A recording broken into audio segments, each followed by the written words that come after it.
4절에서 6절 보겠습니다. 요한복음 4장 4절에서 6절 말씀을 제가 새한글 성경으로 봉독합니다. 예수님은 사마리아를 거쳐서 가셔야만 했다. 그래서 사마리아의 도시인 수가라 하는 곳으로 오신다. 수가는 야곱이 자기 아들 요셉에게 준 땅 가까이에 있다. 거기에는 야곱의 우물이 있었다. 예수님은 여행길에 지치셨던 터라 우물가에 주저앉아 계셨다. 시간은 낮 12시쯤이었다. 아멘. 예수님이 이제 갈릴레아로 가시는 여정을 4장에서 우리에게 가르쳐 주는데, 갈릴레아는 북쪽에 있거든요. 예루살렘 북쪽. 그래서 예루살렘 바로 아래쪽이 사해고, 사해. 그 사해 물줄기와 그 올라가면 요단강이 있고, 요단강 물줄기를 따라 올라가면 갈릴레아 호수가 나오거든요. 그래서 그 갈릴레아 호수 위쪽 옆에가 나사렛이에요. 그래서 예수님이 어릴 때 자란 곳이 나사렛이잖아요. 그러니까 그 나사렛 동리에 사셨을 때 아마 갈릴레아 바다 호수에 가봤겠죠. 그러니까 멀지 않으니까 한 몇 킬로 되니까 거기에 가서 아마 그 고기 잡는 그런 것도 예수가 알고 있었던 것 같아요. 그래서 왜 예수님이 제자들한테 배와 그물을 오른쪽에 던져라. 그러니까 어느 곳에 던져야 될 줄 알고 그쪽에 던져봐라. 그랬더니 물고기가 153마리가 잡혔다. 우리 당진에도 153이죠. 153 생선구이집 있는데 그게 153마리. 그걸 어떻게 일일이 셌을까? 뭐 근데 성경에 나오는 숫자는요 다 상징적이에요.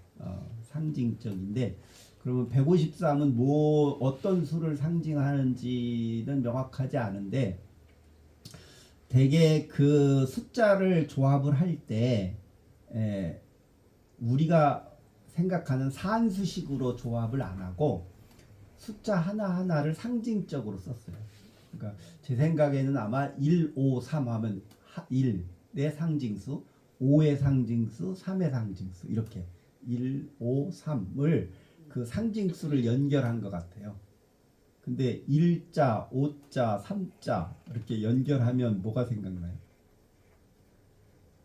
1자. 그러면 1은 하나잖아요. 하나님이 생각나죠. 1. 근데 그 숫자를 만들 때 1은 우리 동이족들은 우주를 생각했거든요. 우주를 점, 가온점, 가온 찍는다 그러는데 그 우주를 상징해요. 1이. 점이. 그 다음에 5는 우리가 오색, 오행 그런 것들이 이 우리들의 삶의 운행 법칙, 이 땅에서 일어나는 모든 운행을 5로 상징했어요. 그래서 무당들이 5자를 중요시 생각하죠. 5자. 그 다음에 3은 거룩한 숫자 1, 2, 3. 하늘과 땅과 만물의 수가 3이잖아요. 그러면 하느님이 하늘과 땅과 만물의 3의 수를 이 땅에 운행하는 모든 하나님의 역사, 하나님의 일, 모든 것들이 1, 5, 3을 상징할 수 있어요. 그래서 예수님이 그 옆에 그물을 던져라. 그래서 물고기가 153마리가 잡혔다. 그게 다 하나님의 역사인 거죠. 신의 역사라고 신약 초대교회 그리스도인들이 그 상징적으로 이렇게 글을 쓴 거죠. 그게 뭐 명확하진 않지만 제가 생각할 때는 이렇게 숫자를 쓸 때 그 초대교회에서 쓴 거잖아요. 그 초대교회가 쓸 때는 상당히 숫자를 상징화시켜서 썼다는 거예요. 그래서 이제 그 요단강을 거쳐서 갈릴레아 호수로 쭉 올라가다 보면은 거기에 사마리아라는 동네를 지나가게 돼요.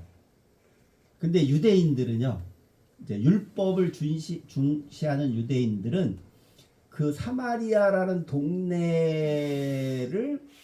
이렇게 거쳐서 북쪽으로 안 갔어요.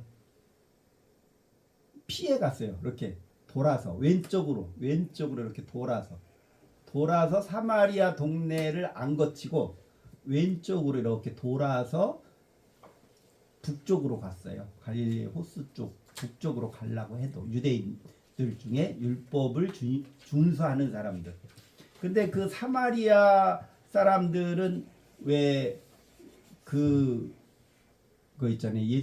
예수님한테 떡을 개한테 주지도 않는다. 그러니까 부스러기 떡이라도 빵이라도 먹을 수 있지 않느냐 할 때 그게 사마리아 여인이잖아요. 그러니까 사마리아 사람들을 저기서 오면 얼굴을 마주치지 않았죠. 유대인들이 피해 갔어요.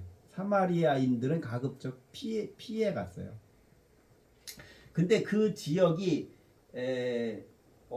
어디서 망했냐면 아수르한테 망했는데 721년 기원전 721년에 아시리아에 정복된 땅이거든요. BC 720년 북이스라엘 남유다 북이스라엘이 먼저 망하고 밑에 남유다가 다음에 망하잖아요. 그 성경에는 아수르라고 나오죠. 아시리아가 확 강화되면서 북쪽 지역 북이스라엘 그쪽을 점령을 할 때 이 사마리아 지역을 그 점령을 하면서 유대인들이 다 도망간 거예요.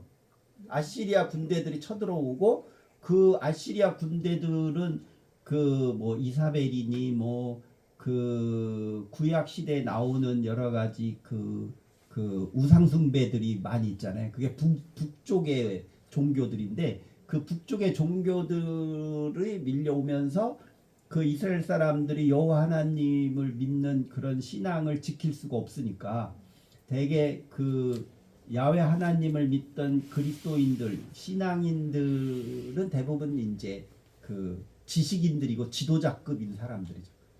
그 사람들이 다 도망가요. 다 도망을 가서 그 사마리아에 남아있는 사람은 아주 하층민들 어디 오갈 데 없는 사람들이 좀 남아있었고 북쪽의 아시리아 사람들이 와서 살았어요. 그 사마리아 그 지역에 와서 살았어요. 근데 이 북쪽에 있는 그 아시리아 사람들이 사마리아에 들어서 사는데 이 사람들이 종교적으로 이스라엘 종교하고 다른 종교를 가지고 있는 사람이었는데 이 사람들이 사마리아에 와서 자기들의 종교를 전파하지 않았어요.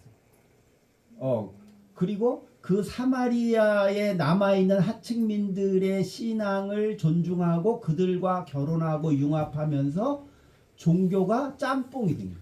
북쪽의 신앙관하고 이스라엘의 야훼 신앙관하고 섞이게 돼요. 그리고 인종적으로도 섞이겠죠. 그 북쪽에서 내려온 사람들이 그 사마리아 여자들하고 결혼을 하고 거기다 자식 낳고 안주하고 사니까 그 사마리아는 정통 유대인들이 볼 때는 쟤네들은 정통 유대인이라고 보기 어려울 거예요. 혈족으로도 그렇고 종교도로도 북쪽 종교를 이렇게 혼합된 종교를 가지니까 남쪽 유다 사람들이 볼 때는 저 사마리아 저 북쪽은 완전히 혼합 종교고 유대인이라고 보기가 어렵다고 생각한 거예요. 그래서 저 자들은 너 출신이 어디냐? 그러면 나는 유대인이라 그 자녀들이 그럴 거 아니에요. 왜냐하면 옛날에는요. 그 혈통을 따질 때 엄마의 혈통을 따졌어요. 옛날에는 다. 그래서 남자들은 그 혈통이 별로 안 중요해요. 엄마가 중요하죠.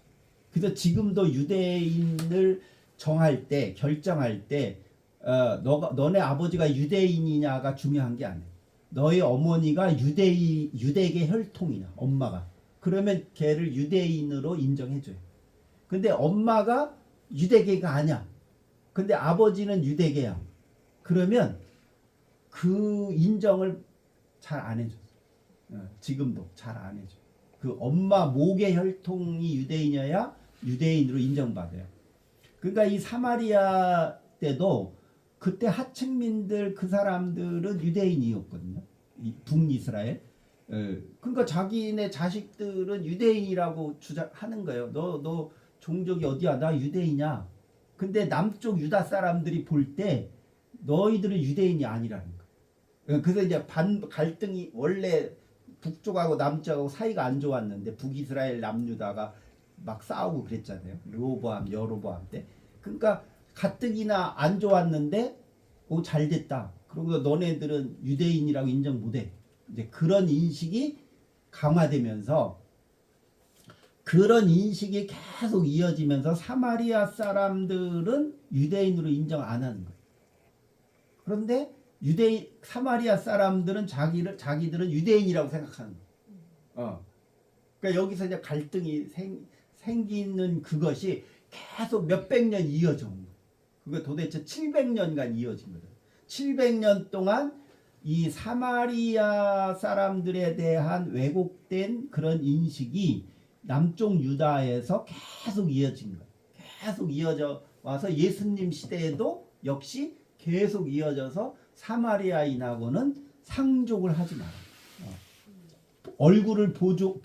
얼굴을 마주하지도 말라. 그래서 그 사마리아인들을 기피하는 거예요. 기피. 근데 가만히 보면요, 오히려 사마리아인의 그들의 문화와 그들의 신앙관이나 이런 것들이 상당히 더 유대적이에요. 오히려 남쪽 유다 사람들이 오히려 바벨론 제국에 넘어가면서부터 완전히 남쪽 유다는 이렇게 그 정치 권력이 강화되면서 오히려 그 히브리 전통이나 문화가 오히려 더 퇴색당, 더 변질이 돼요. 오히려. 그래서 지금도 보면요, 예루살렘 중심의 그 남쪽 유다거든요. 예루살렘이 남쪽 유다 중심의 현재 이스라엘 사람들이 외국에서 다 온 사람들이죠. 외지에서 온 사람들인데 이 사람들이 자기가 유대계라고 하고 주로 이제 백인 유대인이죠. 백인 유대인들, 아프리카 유대인들도 있어요. 얼굴색이 검은 유대인들 이스라엘에 있어요. 그 사람들은 어머니가 아프리카로 갔다가 아프리카 남자와 결혼해서 자식을 낳은 자들이 다시 이스라엘로 홈커밍 할 때 예루살렘에 다시 그 사람들이 와서 유대인으로 인정을 받는 거예요. 왜? 어머니가 유대계니까. 얼굴색이 까마도. 근데 요즘 이스라엘 사람들은 되게 얼굴이 하얗잖아요. 그죠? 그러면 그게 혼혈이거든요. 주로 어디 사람이에요? 유럽을 비롯해서 주로 러시아 유대인들이 거의 한 20% 정도 될 거예요. 지금 현재 유대인 중에 이스라엘 사는 유대인 중에 러시아에서 온 사람들이 건 한 20% 돼요. 그래서 이스라엘하고 러시아는 사이가 좋아요. 정치적으로. 왜냐하면 러시아가 볼 때 러시아 사람들이 이스라엘을 건국했거든. 그러니까 러시아 입장에서 보면 이스라엘은 러시아인 거예요. 그래서 러시아하고 사이가 좋아요. 이스라엘하고 지금도. 그래서 그 현재 권력을 갖고 있는 백인 러시아들은 다 혼혈 쪽이에요. 다 혼혈 쪽이고 문화적으로도 원래 팔레스틴에서 오래 살던 사람이 아니라서 종족들이 산 종족이 아니라서 그 사람들의 삶의 문화와 정신 세계는 히브리적이 아니에요. 지금 이스라엘 사람들은. 오히려 지금 그 히브리 문화의 전통을 가지고 있는 사람들은 북쪽 사람들이에요. 그러면 지금 어디에? 레바논이죠. 시리아하고 레바논. 거기 토속으로 사는 사람들이 문화적이나 종교적으로 보면 지금은 다 이슬람교지만 레바논은 좀 안 그렇죠. 레바논은 한 30%가 기독교예요. 레바논은 교회가 많아요. 그래서 왜 얼마 전 예수상 거꾸로 된 거 이스라엘 병사가 망치로 치고 나오잖아요. 그게 레바논이에요. 레바논은 교회가 많아요. 거의 20% 이상이 기독교인이에요. 그리고 이슬람 교인이 한 30-40% 되고, 그리고 무교인이 또 한 20% 되고. 그러니까 이 레바논만큼은 특이하게 거기만 기독교인이 되게 많아요.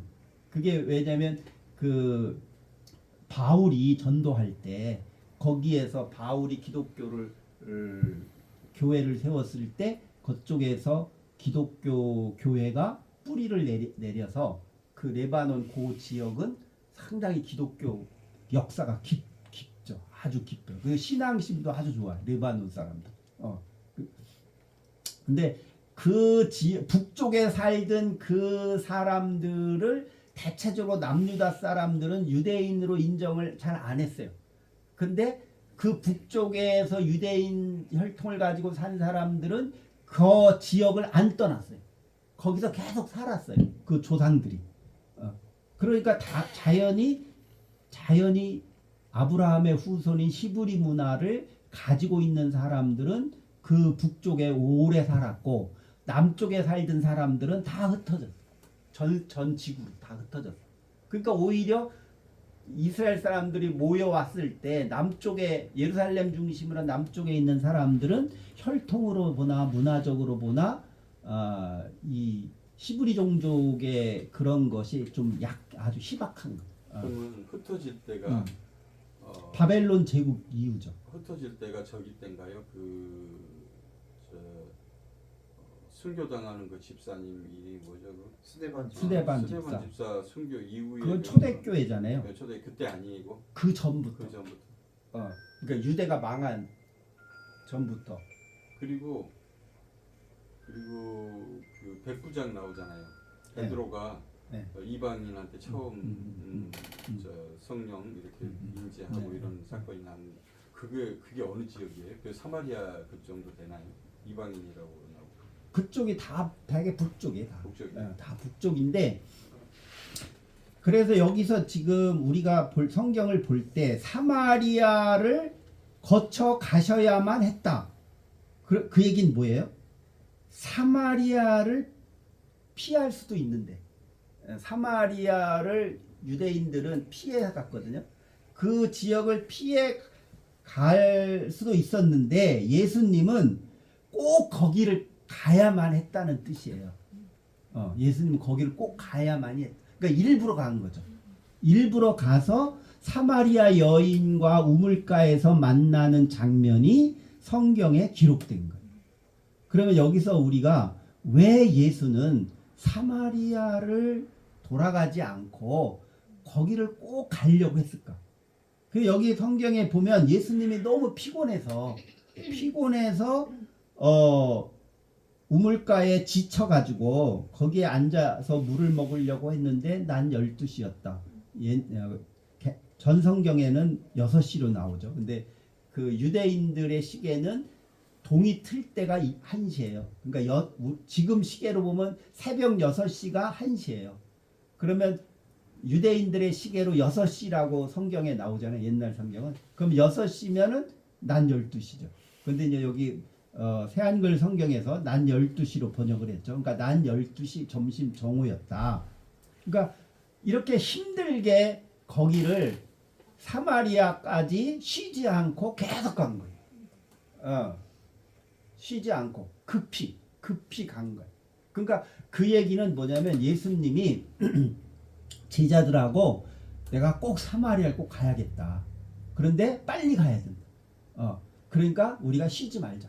그리고 계속 간 거예요. 그러니까 너무 지친 거죠. 너무 지쳐서 우물가에 앉아 있었다. 그런 뜻이에요. 그러면 예수님은 왜 사마리아 성을 그렇게 꼭 가려고 했을까? 거기 사마리아라는 것은 되게 상징적인 도시인 거예요. 마을인 거예요. 그 사마리아라는 지역이 아주 상징적인.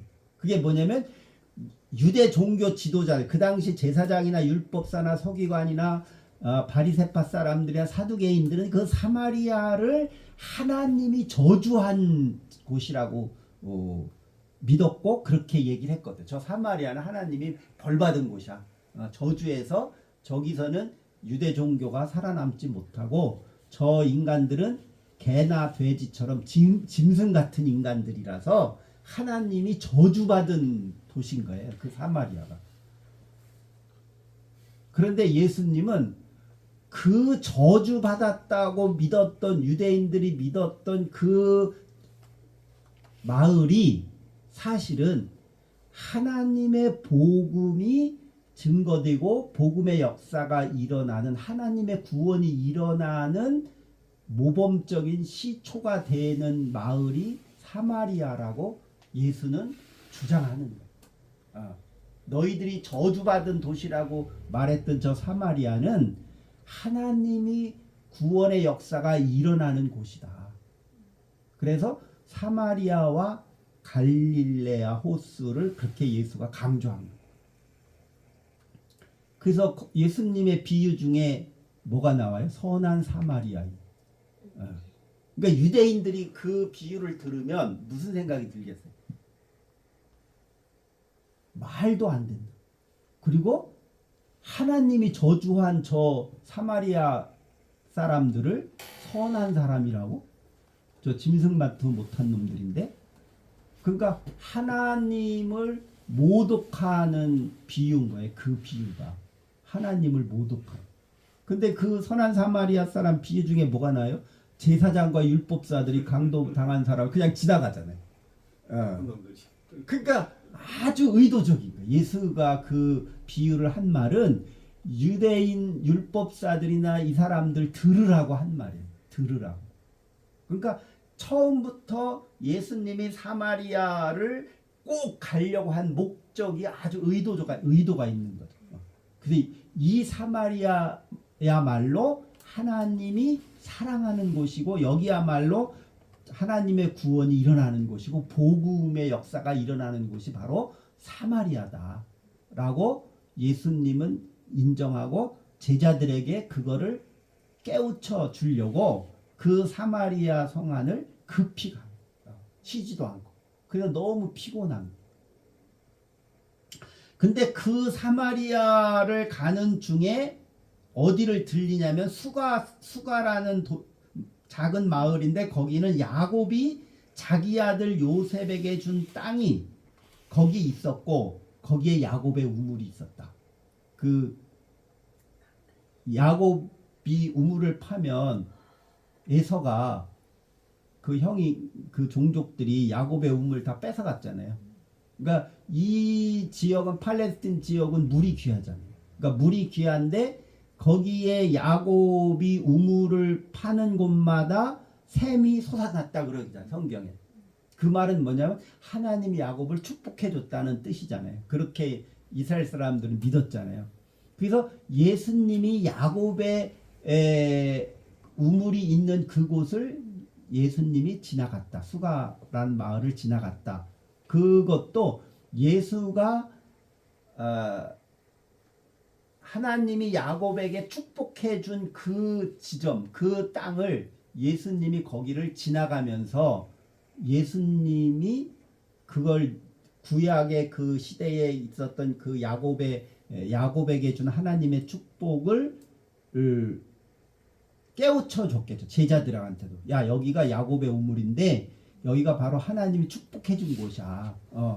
그래서 우리가 가는 곳은 다 하나님이 축복해 준 곳이야. 라고 아마 제자들에게 깨우쳐 줬을 가능성이 높아요. 그래서 성경에 기록되는 거죠. 그래서 우리가 여기서 또 깨달을 수 있는 것은 이처럼 하나님이 저주했다는 곳이나 하나님이 축복했다는 곳이나 다 사실은 하나님이 축복한 땅인 거예요. 우리는 그곳을 가는 거죠. 하나님이 축복해줬다는 야곱의 우물도 가야 되고 하나님이 저주했다는 사마리아 성도 가야 됩니다. 그러니까 우리 그리스도인들은 어디나 가야 돼요. 그래서 땅끝까지 가서 복음을 전하라는 말이 단순히 저 대서양 바다 끝에까지 복음을 전하라는 뜻이 아니라 땅 끝까지 가라는 것은 어디든지 다 피하지 말고 가라는 거예요. 땅 끝까지 가라는 말은 피하지 말라. 야, 저놈들은 하나님이 저주받은 놈들이야. 그러니까 우린 저기 갈 필요 없어. 그 욥기인가요? 니느웨 성에 가라고 했는데 다시스로 갔잖아요. 정반대. 니느웨는 저 동북쪽인데 지금의 이라크 동북쪽인데 다소는 저기 소아시아 끝에 지금 뭐야? 가을에 뭐야? 아니 거기 그 다시스는 저기 스페인 아니에요? 스페인 끝 저 그쪽이에요. 스페인 끝. 그러니까 정반대. 거리도 엄청 멀고. 그게 이제 상징해 주는 그런 지혜서인데 지혜서에서 그런 것처럼 거기가 땅 끝이 아니라 지금 땅 끝은 어디라고 생각해요? 초대교회 때는 땅 끝이 스페인 옆에 포르투갈 희망봉 있는데 거기를 땅 끝이라고 생각했어요. 초대교회는. 그래서 소아시아를 거쳐서 그때는 이렇게 지구가 사각으로 됐으니까 거기 대서양 쪽에 그쪽이 끝이라고 생각했어요. 그 뒤로는 땅이 안 보이니까 배를 타고 가도 땅이 없었으니까. 근데 글로 계속 가면 지금의 미국이 나오잖아요. 그러니까 엄청나게 가도 거기는 땅이 안 보이니까 여기가 땅 끝이라고 그 포르투갈 거기를 이제 해서 거기 그 땅끝 마을 예배당도 있어요. 저도 가봤는데 거기 땅끝 마을 예배당. 포르투갈에? 네, 포르투갈 그 땅끝에 거기 교회 있어요. 조그만 예배당. 그러니까 피하지 말고 하나님이 축복한 곳이든 저주한 곳이라고 생각하든 간에 어디든지 너희가 피하지 말고 거기를 가야 된다. 그런데 거기를 가려면 힘들죠. 예수님도 지쳤듯이 우리가 땅 끝까지 가려면 힘든 거예요. 그러니까 우리들의 인생이 하나님을 믿는 신앙의 인생이 힘들지만 우리가 가는 그곳에 하나님의 축복이 이루어지고 구원의 역사가 이루어진다는 것을 믿고 가는 거예요. 그게 우리 믿음의 길이고 신앙의 길이고 우리들의 삶의 길이다라는 것을 오늘 본문에서 우리에게 깨우쳐 주는 것입니다. 근데 그 지쳤지만 그 사마리아 성에 우물이 있다는 거예요. 거기에 하나님이 저주한 곳이라고 믿는 거는 우리 인간들이 잘못된 인식이잖아요. 왜곡된 인식. 근데 하나님은 인간들의 왜곡된 인식에 관여하지 않고 하나님은 역사를 계속 하고 있기 때문에 하나님의 역사가 이루어지는 그곳을 우리는 가야 되는 거예요. 거기에 가면 힘들지만 그래도 거기에는 우물이 있다. 우물이 있어. 하나님의 말씀의 생명수가 있는 그곳을 있다는 것을 믿고 우리가 힘들어도 우리의 믿음의 길을 가야 한다 하는 것을 우리에게 깨우쳐 주시고 기도하겠습니다. 사랑과 은혜가 충만하신 하나님 감사합니다. 예수님께서 갈릴리